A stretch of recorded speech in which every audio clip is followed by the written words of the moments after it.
And it's already streaming. We don't need to like start recording. Okay. Good morning, good afternoon for those joining us from various continents. And I'm happy to moderate a discussion, today's conversation about Belarus. I want to make it an update for a foreign observer, how to help make sense of what is going on in my home country. And I have distinguished speakers, guests today with me. And my name is Katsiaryna Shmatsina, by the way. I'm a Belarusian foreign policy analyst. And the speakers we have today are Volha Pavuk. She's a former Vice Speaker of the Coordination Council, which is a quasi-parliamentary structure in exile, sort of Belarusian parliament in exile. She's also an activist, opposition, political activist with like over 10 years of experience in local Belarusian politics. She's active in human rights defense work and also a blogger. We also have Dr. Vasil Navumau, who is a Belarusian scholar and a researcher who specializes on social movements in Eastern Europe. And he's a fellow at the Center for Advanced Internet Studies and the Institute for Social Movements at Ruhr University. Vasil, Volha, welcome. Thank you for joining us today. Thank you. Thank you for inviting and hello to everyone. I also want to make a sort of disclosure that all three of us are convicted felons according to the current sort of Belarusian judicial system. Literally last month, I think all three of us got finally our sentences. There were trials in absentia, and Vasil and I are sentenced to 10 years for an alleged attempt to overthrow the Belarusian government, which is, I think, like very flattering and sort of an interesting credit of our work as independent scholars, where there was a huge sort of case where 20 Belarusian independent scholars, researchers were pulled together by Belarusian prosecutors for some reason, and we were like accused of plotting to overthrow the Belarusian government, which is again like a huge like so far it's the largest trial by the Belarusian regime, the largest trial in absentia. Volha was sentenced to 8 years in a different criminal case. She's an extremist, right? Like there's a criminal case, I think, for accusing you of like being a co-founder of creating an extremist group. And as far as I understand, your extremism is you founding a YouTube channel where you talk to Belarusian state officials and ask them questions during office hours, asking them how do they allocate state budgets or other matters related to their work. And they got pretty much annoyed with that. Yeah, that's right. So without further ado, let's jump into discussion. And my first question is to both of you. I would like to maybe move beyond the headlines of what, again, like a foreign observer could typically see. There's a lot being said in the foreign media about Lukashenko, like the dictator in Europe and whatnot, or the struggles of the Belarusian opposition movement in exile. We will talk about this in details later on. But maybe just a few comments. What is your take? What's going on with Belarus right now, like with your home country? What's maybe your personal take? Because it's been essentially 4 years since the major protests. Belarus is in a continuous, I would say, unprecedented political crisis in its contemporary history. None of us can go, obviously, like none of us, like all of us speakers, we cannot go back home. Hundreds of thousands of Belarusians had to flee their homes over the course of the past 4 years. So what does this mean to you, like the dynamics of the past couple of years? Maybe Volha, would you like to start? Or yeah, Vasil? thank you. On my observation, I can say that situation going worse since 2020, and all the repressions are never stopped since 2020, and it's a big problem for everybody, for people inside of the country, because everybody under pressure right now, and its economical situation is going worse, and also it's very difficult to work in exile with Belarusian society right now.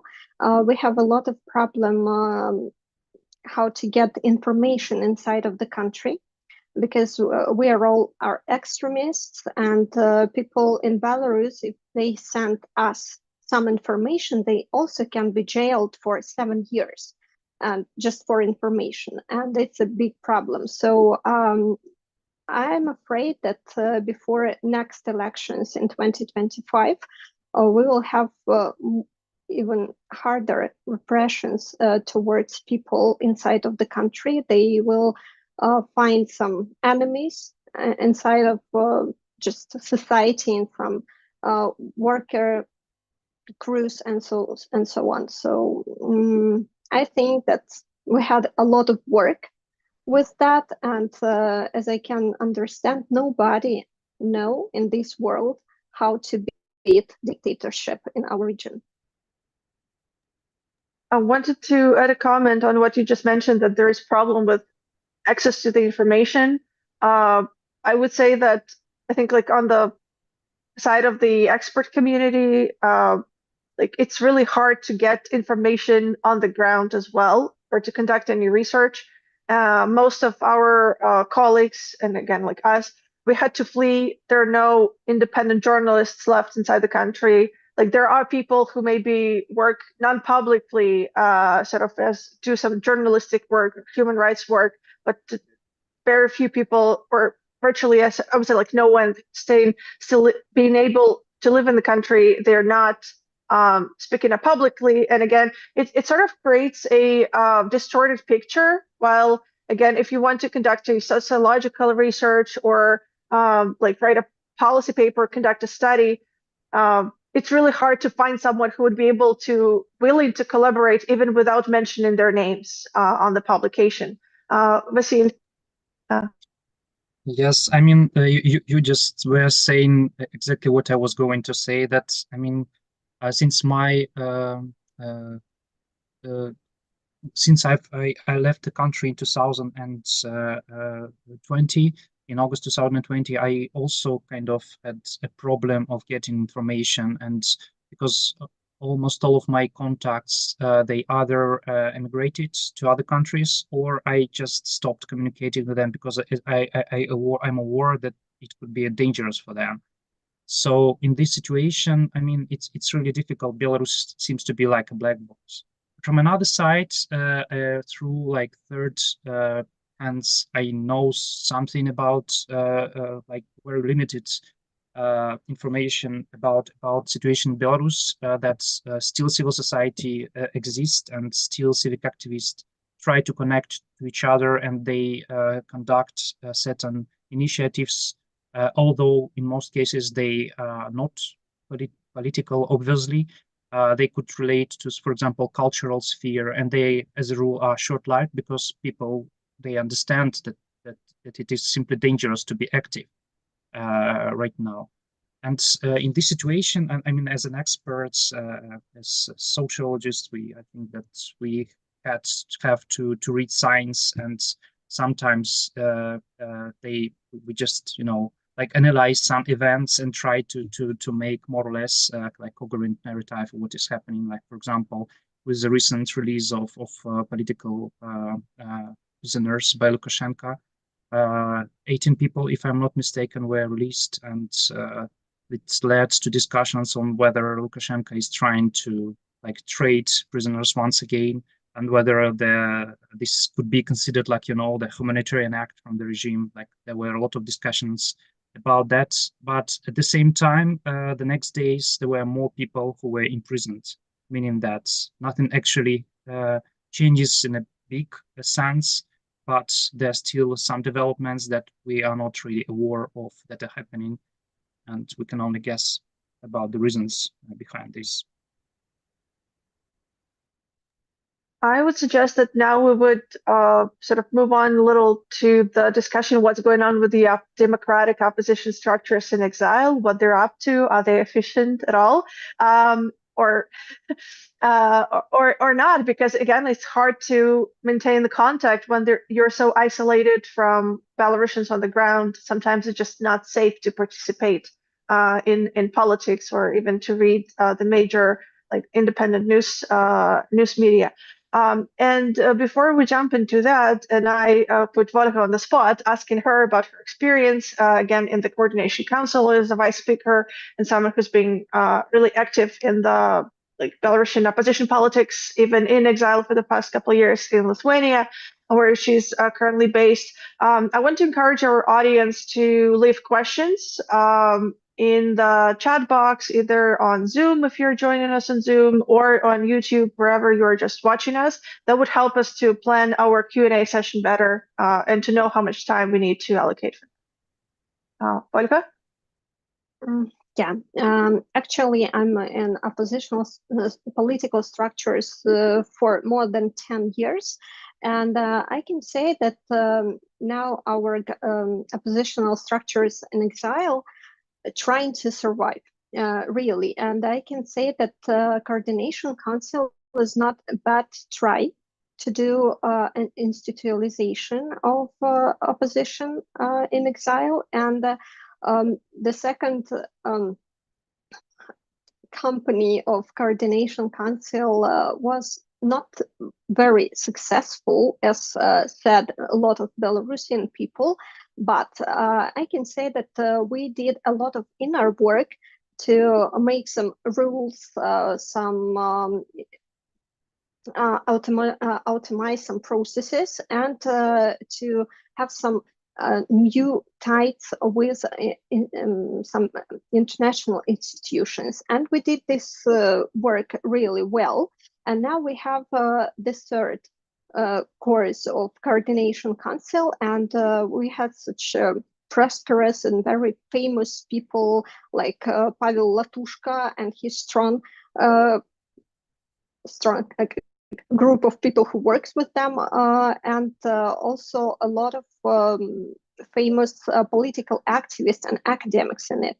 So I believe that they could do something new and give some new breath in all oppositional politics outside of the Belarus.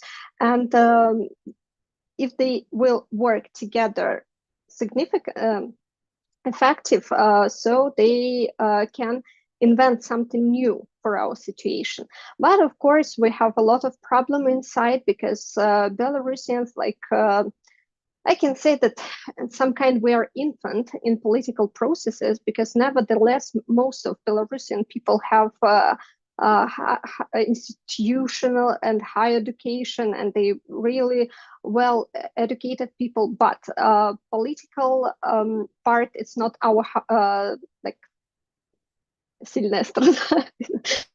It's our strong part, and we need to learn everything from practice, how to cooperate inside, how to give some contacts and create some contacts between different organizations. And so I don't know, still the third Coordination Council didn't give any strategical steps for 2025 vote campaign, and we are waiting for this. So I think that Coordination Council is the biggest hope, because now Office of Svetlana Tikhanovskaya continue and maintain their work, what they did previous years, but I don't see any revolutionary steps in their work. I was thinking recently, it took me a while to go down to the foundations and remind myself how the Coordination Council started in the first place. Because right now it acts again as a quasi-parliament in exile.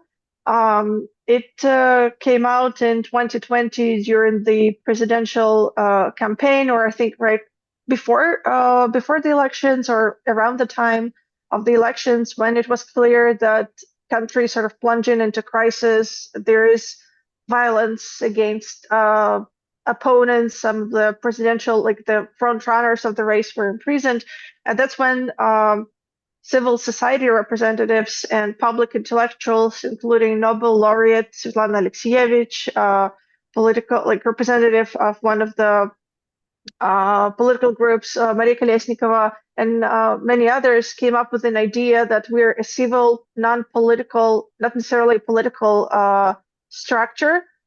We offer a dialogue to the regime to seek solutions, how to get out of the crisis. Like our country is plunging into crisis.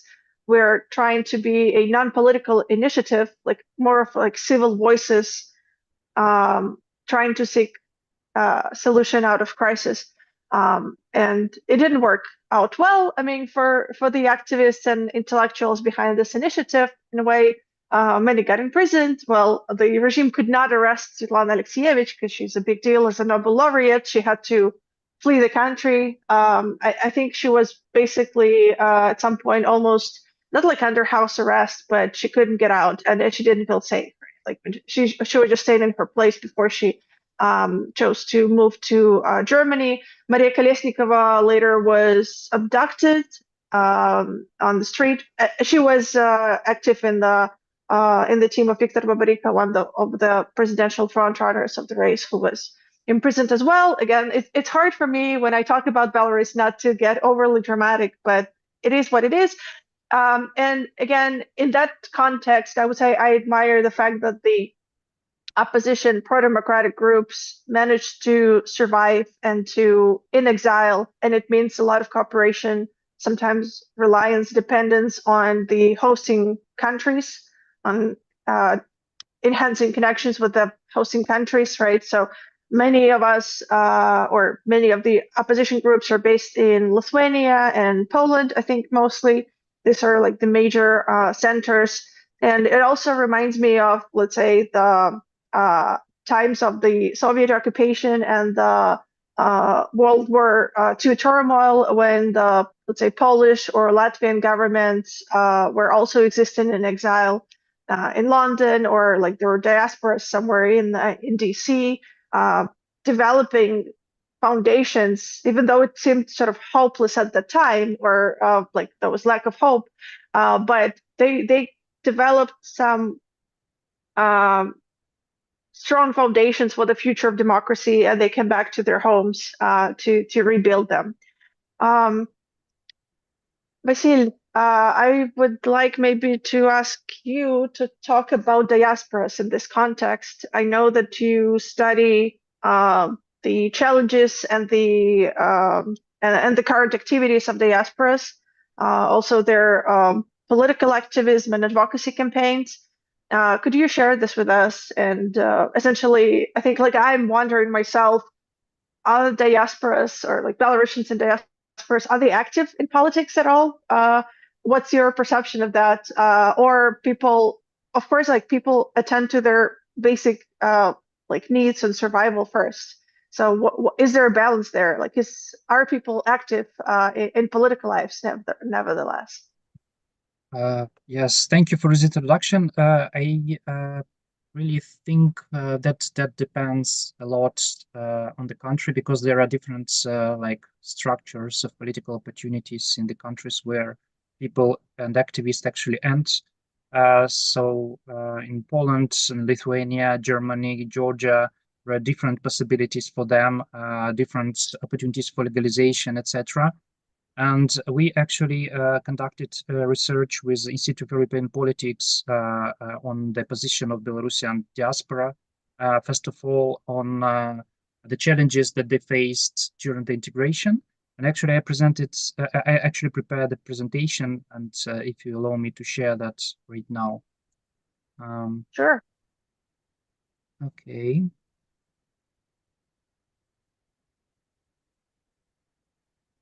So you can see it right now, yes? Yes, we can see that. Everything is okay. Wonderful. So in fact, we slideshow.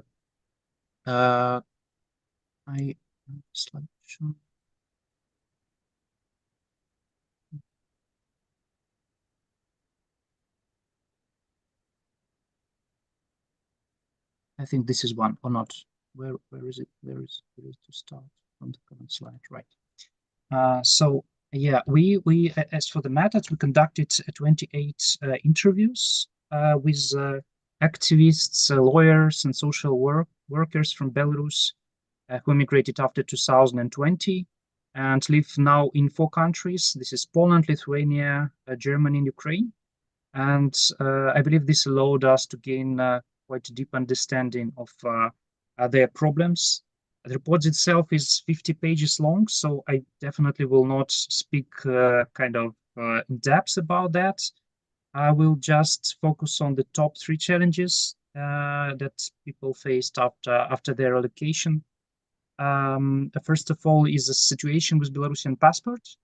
As you know, like Belarusian regime, it's introduced the law that actually prohibits Belarusians to renew their documents in the consulates, which created a lot of problems and various areas of their life. As also because they can't, in fact, they have to return to Belarus, and a majority of them cannot do them on the security issues because they will be arrested on the border. And the problem is that there is no unified mechanism that would allow Belarusians to get the new documents in European Union. Like, for example, Poland issues temporary passports, but in Germany, it's the final outcome actually depends on the officials handling the cases of foreigners. And it depends on the awareness of the specific public officials who actually deal with these problems. And for example, the diasporic organization that deals with the problems of Belarusians in Germany, Razum, it's issued like a lot of letters to Auslandsamt, to the bodies that deal with the foreigners' cases, to inform them about the situation. But it still depends on the specific cases. So it would be really beneficial if there was a possibility to have this unified mechanism in the countries. Then there is also no consensus on the Belarus as unsafe countries.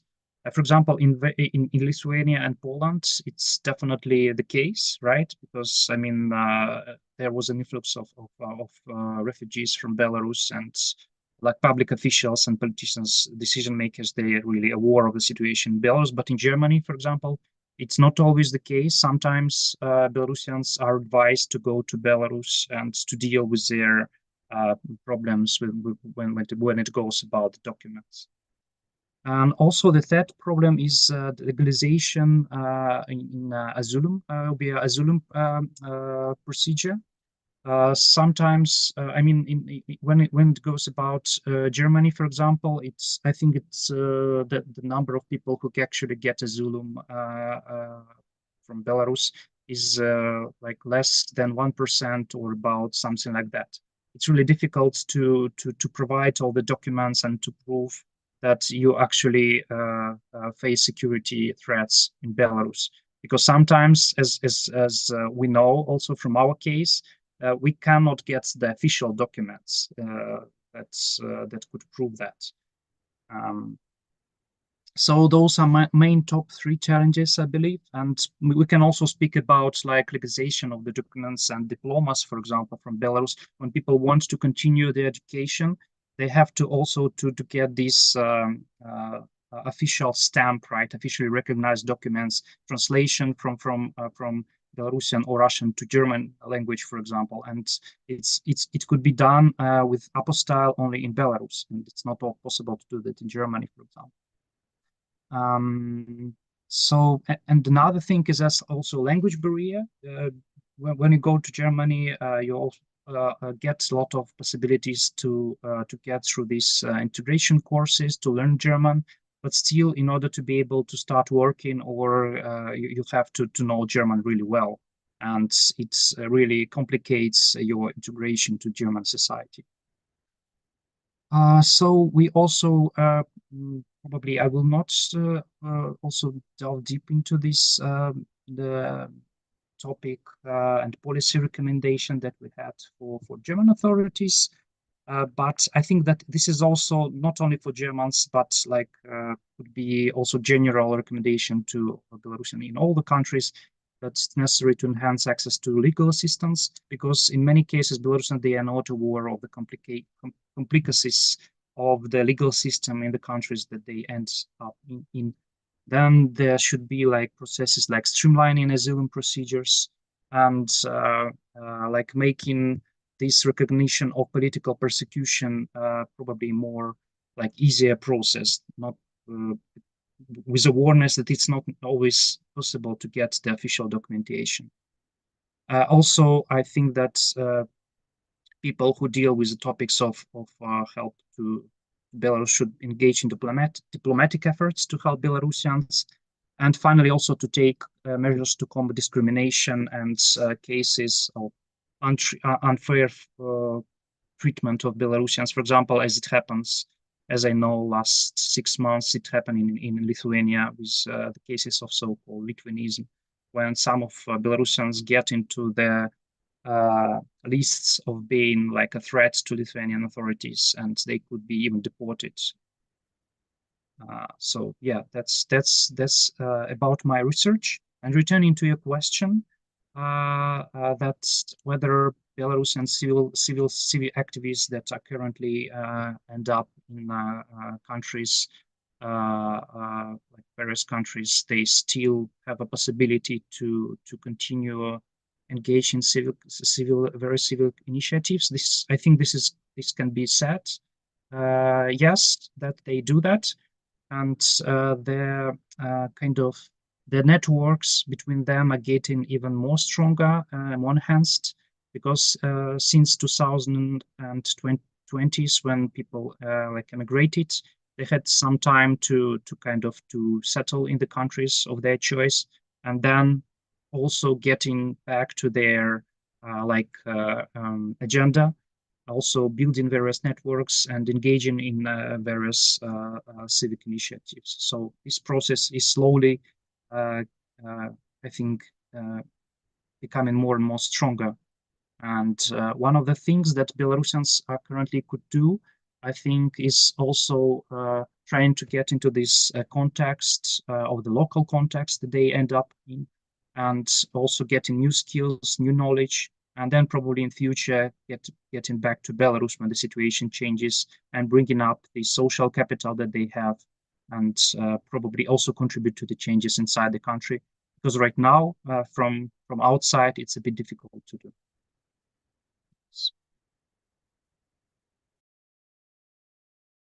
Volha, you have a comment?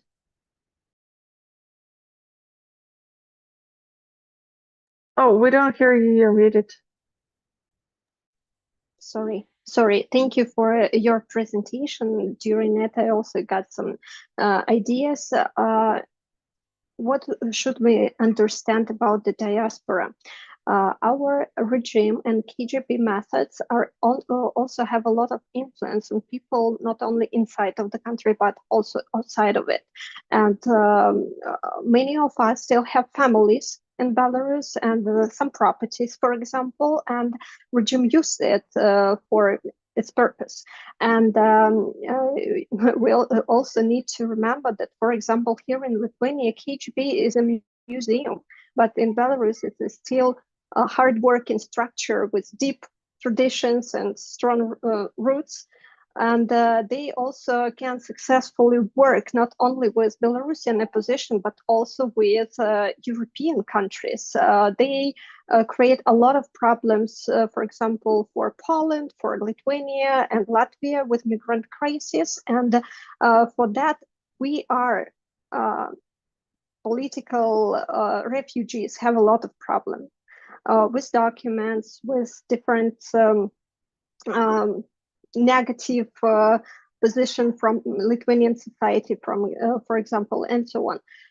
And it had a lot of problem here. And I also want to address to different activists from different countries just to be aware and help each other. We'd like to help, for example,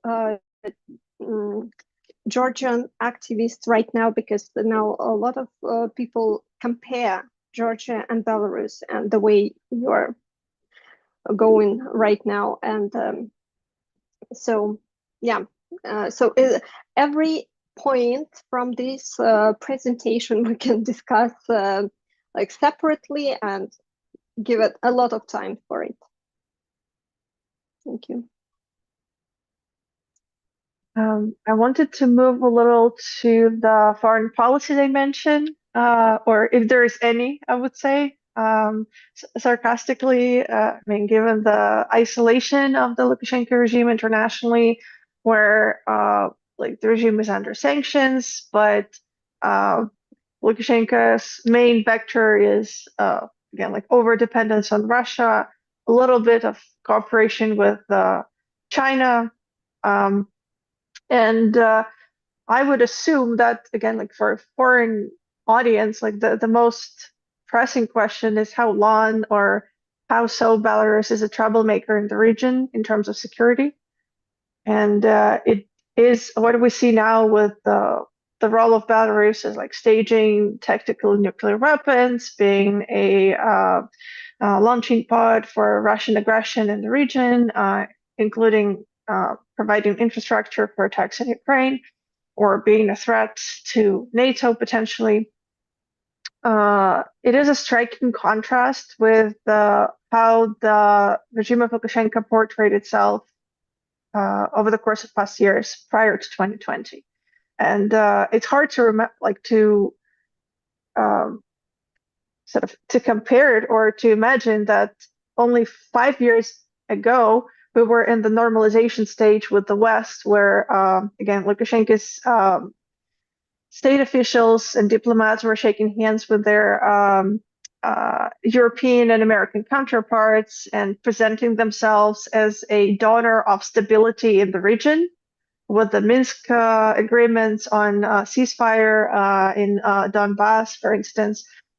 And that was an interesting time to be in Belarus, and I'm happy sort of I observed this firsthand, in a sense that we were talking about the full-fledged diplomatic ties, like restoring diplomatic ties with the US, or again, like there were European officials traveling to Belarus to attend some major conferences organized by the regime, and sometimes it led to sort of trying to emphasize the economic cooperation, saying like, oh, maybe we don't need sanction the regime anymore. Let's seek some common ground. Belarus is presenting itself as a donor of stability in the region. That was the phrase coined by, again, like by the official Minsk and by Lukashenko's government.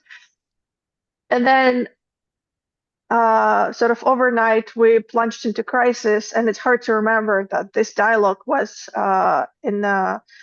taking place at all. And my take, I would like maybe switch roles here, like from moderator a little bit to like commentator and speaker here, and comment a little on foreign policy, because that's my area of expertise.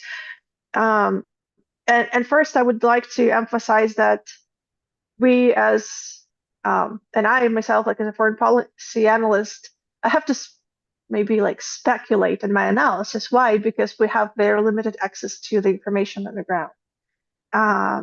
And it's not like we have to rely like in our analysis on what we see sometimes in the media, but again, like there's no independent journalism on the ground, no access to the studies. We've already mentioned that. And sometimes there are studies or some information that comes out like, oh, we know that Lukashenko's someone in his circle tried to reestablish ties with Emmanuel Macron, or they're talking maybe about some liberalization attempts. And some opposition politicians would offer their insights or like projections, what it means. Are we at the stage of some back channel communication or not? Sometimes like my best take on it is we don't know, because we have very little access. We have to just rely, most likely. I mean, sometimes I have to rely on some insider sources who would say like, oh, we know that the Belarusian Ministry of Foreign Affairs, when they attend some major events, like even like the climate conference or some UN conferences, or General Assembly, at the UN, they would try to seize this opportunity, given that they're isolated internationally, like in everyday life. When they attend these conferences, their primary task is to establish some ties with potential allies, and oftentimes they establish ties with authoritarian pals, sort of, or with countries that don't quite care about the human rights situation or the security, whatever happens, like with nuclear threats that Putin sometimes using, and the way he's sort of playing with the Belarusian territory. I would maybe like to comment a little on the scope of Russian Belarus dependence on Russia. Again, like it's an eternal topic, and like maybe like it's like maybe we talk about this too much, and sometimes like the assessments, I think they sound like very oversimplistic, like, oh, we depend on Russia, we do not decide anything ourselves. But if we look at even the changes, recent reshuffle in the Belarusian power vertical, Lukashenko appointed like a very loyal pro-Russian official who is now the prime minister, or pretty much like the Ministry of Foreign Affairs or the Ministry or the Belarusian army, like the top officials there, like they oftentimes are trained in Russia. The states, the special security services cooperate. They don't even hide the scope of their cooperation. And I also want to point out the investigation by the Insider magazine and Krista Groziev, Michael Weiss, and several other investigative journalists who obtained the Russian strategic, sort of Kremlin strategic planning documents a couple of years ago on Kremlin's assessment how much more they could integrate Belarus or have tighter control over Belarus. Some of it, if you read it, it could sound like maybe as a conspiracy or some crazy ideas that will never be fulfilled. Like you would not necessarily expect that tomorrow, like I don't know, Russian tanks will be in Belarus. I mean, hopefully not. Or they would take complete control and Belarus would lose independence, right? Like, I mean, that's like a far-fetched scenario, but there are some more subtle signs, such as there were talks about removing in this investigative, sort of leaked Kremlin reports that were published by investigative journalists teams. There were talks about removing a neutrality clause in the Belarusian constitution and placing tactical nuclear weapons in Russia.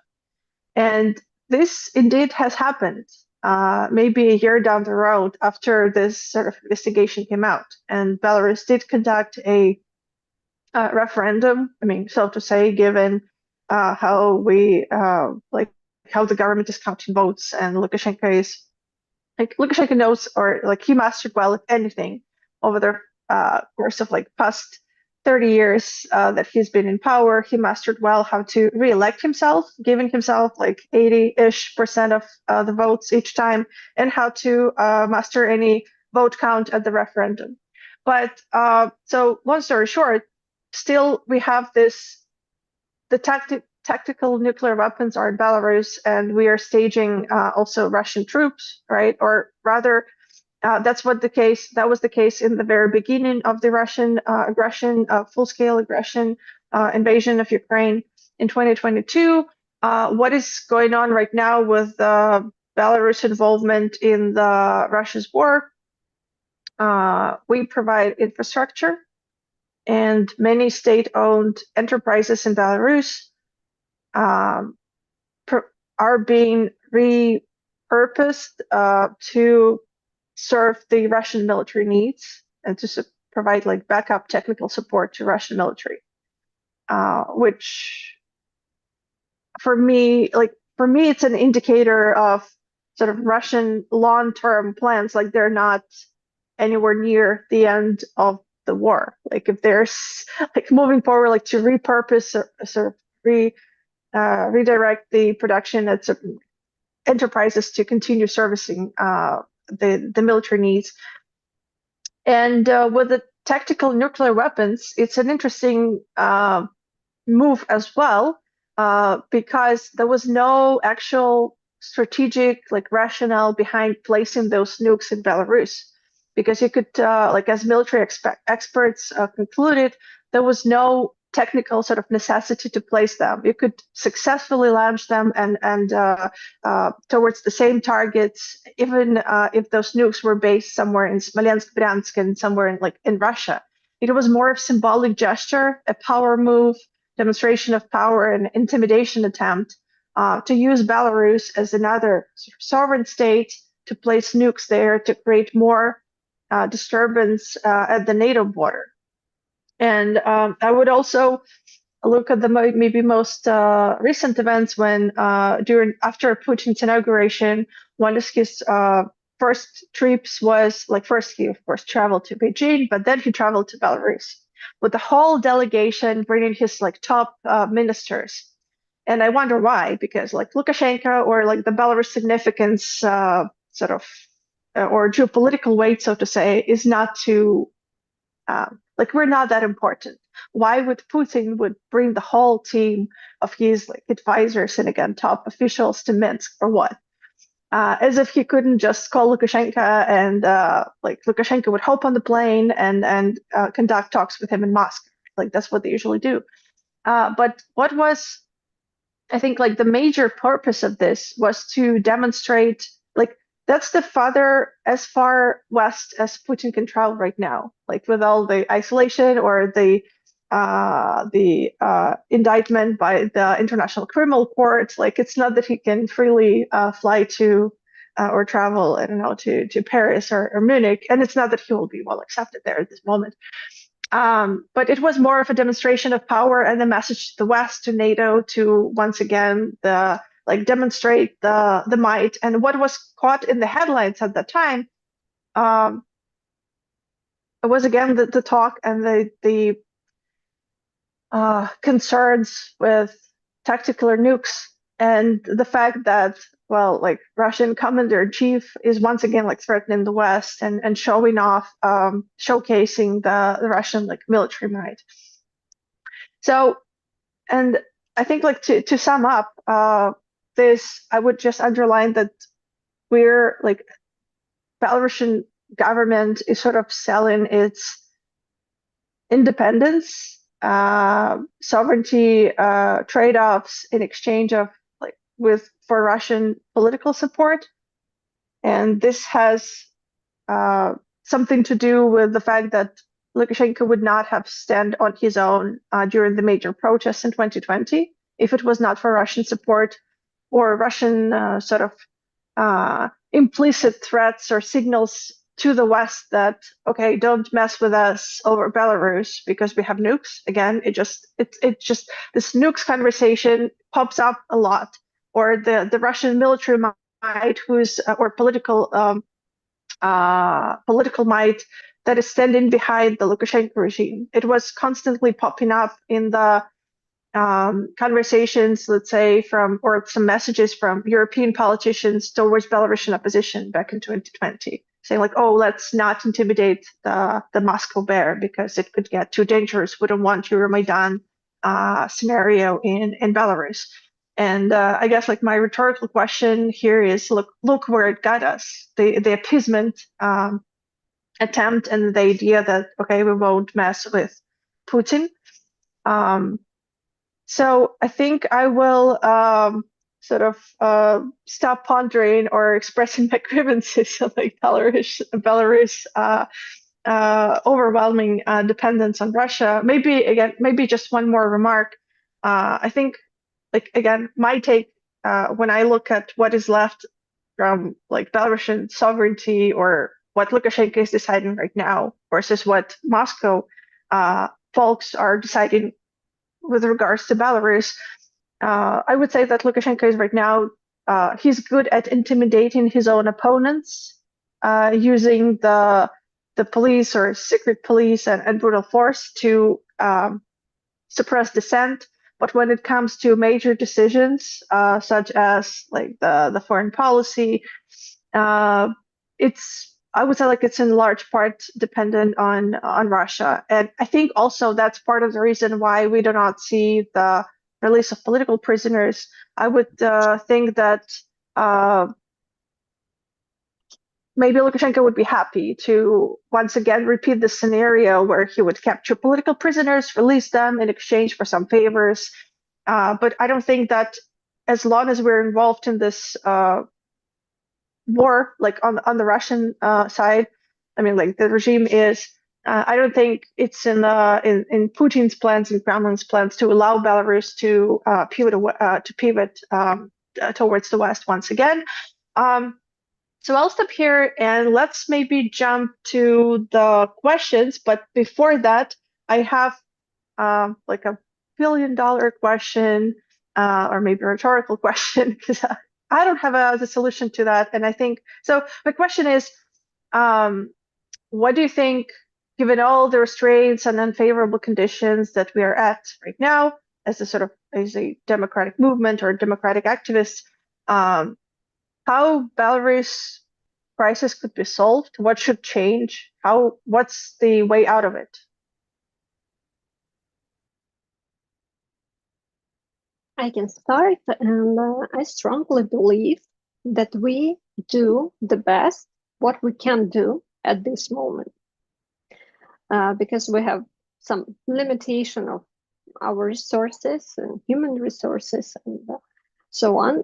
So I don't know how to change the situation because I can see that the whole world try to balance and change something for good, but it's not really successful. So I can't say that Belarusian activists are so smart and brilliant that they can change the whole situation in Belarus, because even European Union and America can't influence enough to change something. But I also think that Putin and Lukashenko are going to make a lot of mistakes in the nearest future. And for example, you said about such a great symbiosis, Lukashenko and Putin, but it has its side effect. If you heard that last days, several Russian Shaheds flew to around Belarus. They came to Homiel region, and what a surprise for me yesterday that one of them exploded in my region, in 20 kilometers from my own village, and it gave us a splash of information from the inside, because now it's the summertime and a lot of people in forests, they gather mushrooms and berries. So they heard these awful sounds. They heard the sound of explosion, and they are afraid. And can you imagine that they stop afraid Lukashenko at this point and start to write to us this information that they heard? Nevertheless, they know that they can be punished for it.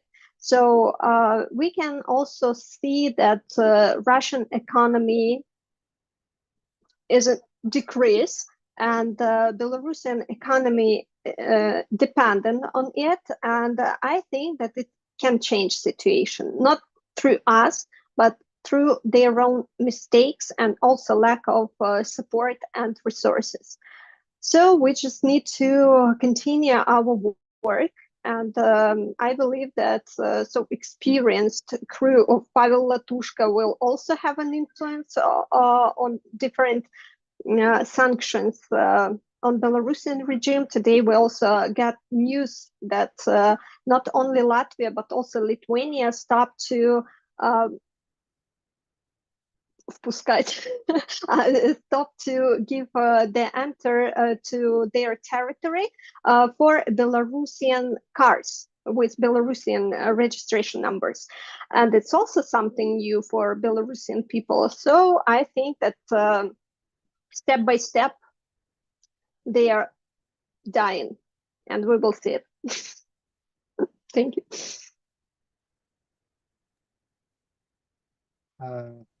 Yes, I mean, this is indeed $1 million question, and it's the question in itself how diasporic organizations, people who are already abroad, can actually influence something which is inside country.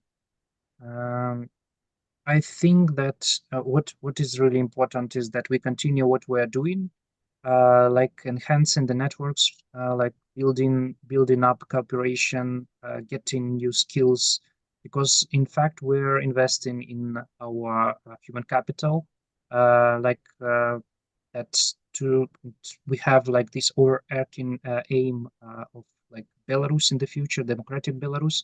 It's also important to have these shared values that civil society actually struggles for.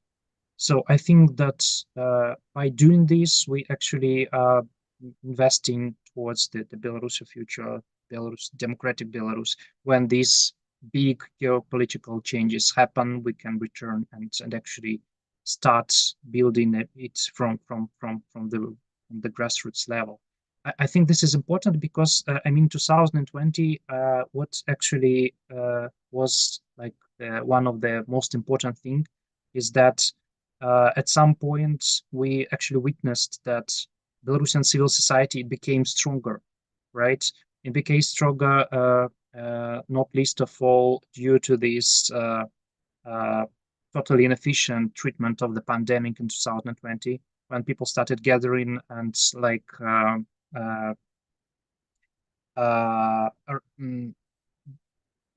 helping to each other, right? So they actually started building these networks inside the country. And right now we're doing this outside, and then we'll just bring it back. So I think we can't actually contribute to the geopolitical changes, to the big things that are happening, to solving the war, but still we have really strong position because we're civil society and we're doing our best by investing in ourselves and in the future. So I think this is still important.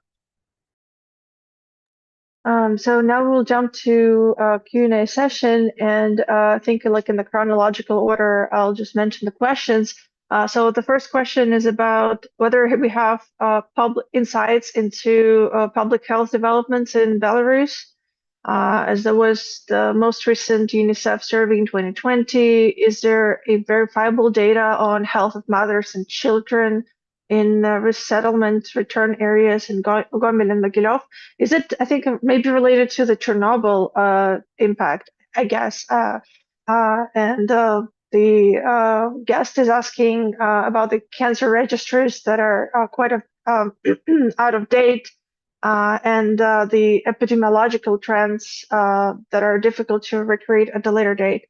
So my take is, I mean, like if I can give some comment, or like my immediate reaction is to what extent we can trust the official data that comes out from the Belarusian state agencies, right? Like, and my take is that it's not super reliable.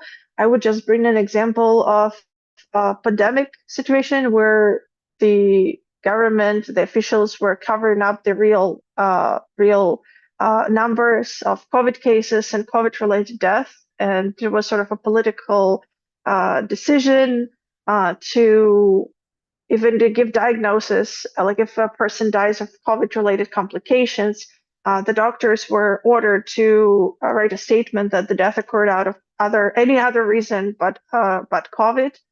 And I would also mention that, like, I know that that's what the Belarusian economists say when they look at the official data. They're not like quite skeptical of the statistics, even in terms of like labor rights or the GDP growth. Yeah, so I don't know if that answers the question or if I'm taking the floor for you. Like if you have other comments on that. Oh, okay. So we answered the question. Great. Now we have questions. So a question to Volha about the 2025, excuse me, the round of elections in Belarus. Where does it leave the democratic forces in exile? Is there a new chance to raise their profile inside and outside Belarus? And what should be the stance of the European Union regarding this new elections? How could it affect support for democratic forces and NGOs?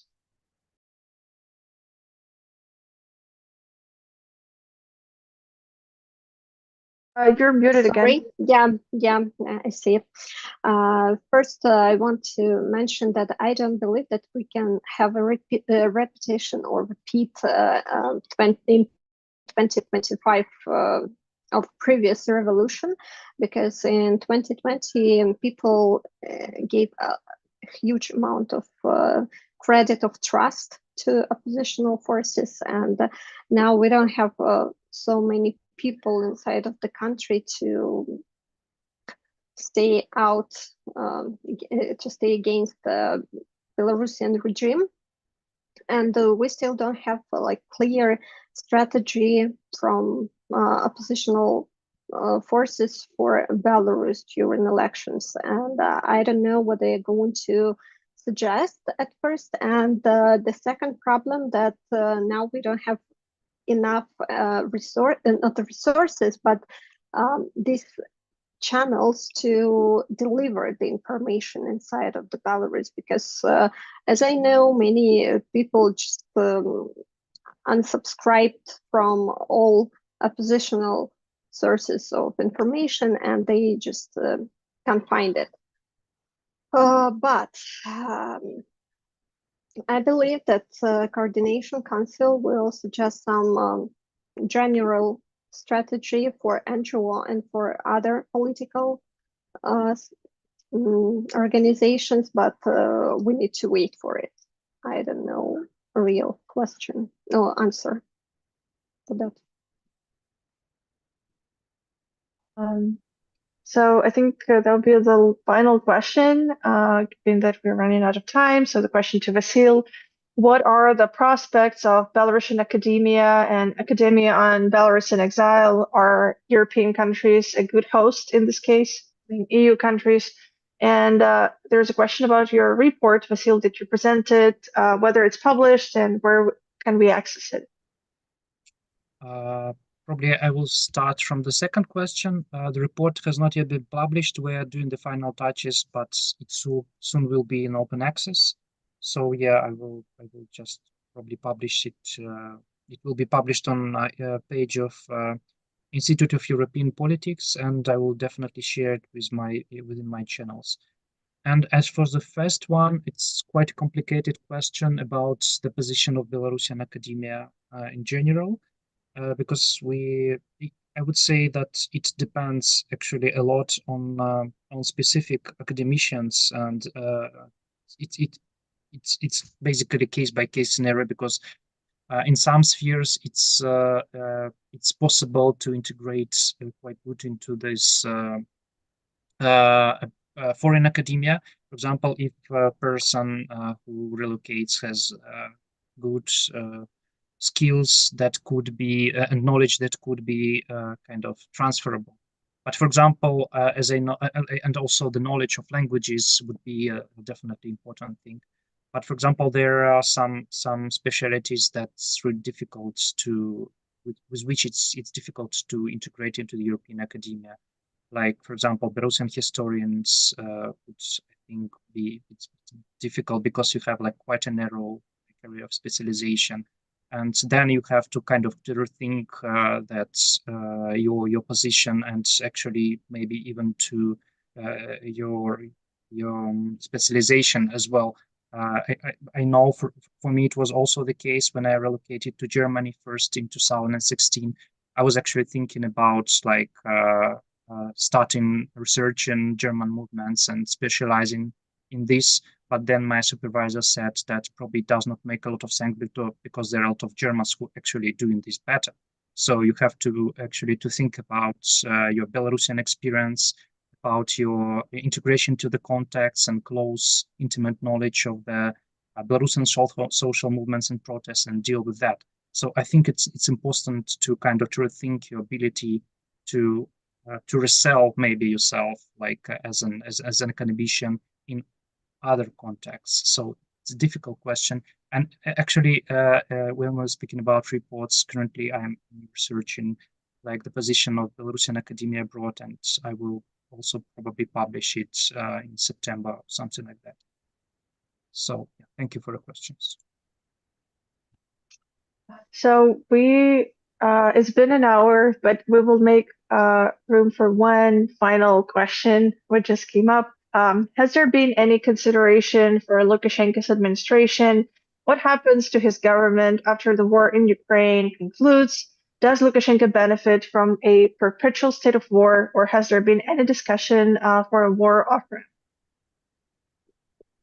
Yeah, I speak with Belarusian authorities every week, and I can be closer to this topic. And I can say that the only message they broadcast that they will win, and they declare that there will be no liability for their crimes, and they behave also like Lukashenko and Putin are immortal, and they never say about the future.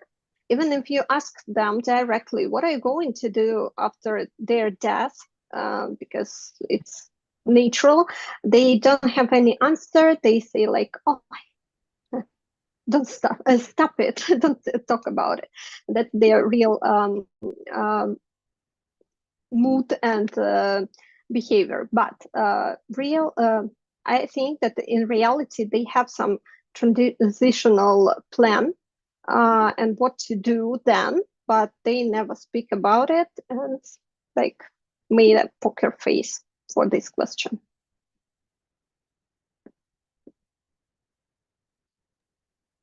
And maybe about the second part of the question about the perpetual state of war. Again, this is definitely not my topic of specialization, but I can suppose that, I mean, Lukashenko actually benefits a lot, even though he still lost maybe a lot of his influence of Belarus, because I mean right now he's been heavily linked to Putin and his regime. I think that he still take holds on his power, and as a pragmatic person, that's probably the thing that he's most interested in. So yeah, but maybe Katya, you will better reply to this question. Oh. Well, my take is that with Belarus being actual accomplice in the war, it makes it harder for Lukashenko to bounce back from it or to distance himself in the future in the potential peace talks or in general, like restoring relations with the West. He could and he will, of course, try to play the victim, saying that this was all done by Russians. He was forced to, and he didn't have options. And again, that was part of the message that we were getting.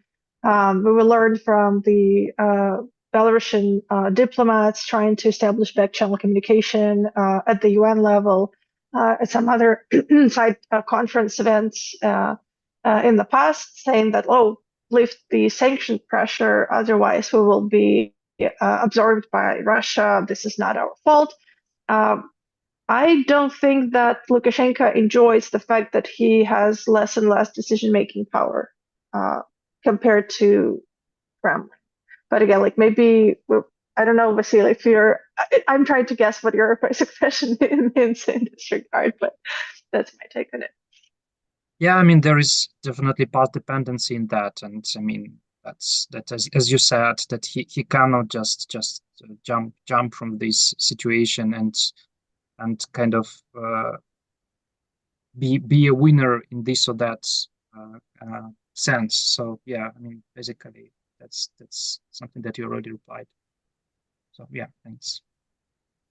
So I think we will wrap up on this note, and I want to thank the audience for the interest in this event, and I really hope that it provided some additional insights. And my like idea or aspiration was like to go beyond maybe some stereotypical conversations or narratives, and I hope we have accomplished that.